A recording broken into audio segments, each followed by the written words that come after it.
Ayollarni tovuq miya deyish askar erkaklar ichida tarqalgan so'zlardandir. Rostdan ham ayollarni aqli noqisdir. Ayollar aslida erkaklar bilan aqlda teng, ammo hissiyotda kuchli. Aynan o'sha hissiy kuchlilik zaiflikni ham, noqislikni ham keltirib chiqaradi.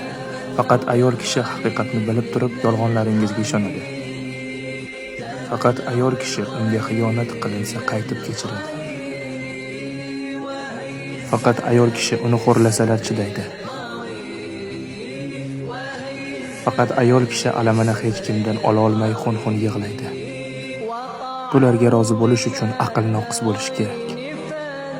20 yil xizmatni qilib, sen nima ham qilganding degan gapni eshitish uchun aql noqis bo'lish kerak. 9 oy bag'rida ko'tarib yurib, sizni aqlingiz nimaga ham yetardi deb farzandidan shu gapni eshitish uchun aql noqis bo'lish kerak. Ichib chekib kamiga urgandi yana qaytib sevaman deyish uchun aql noqis bo'lish kerak.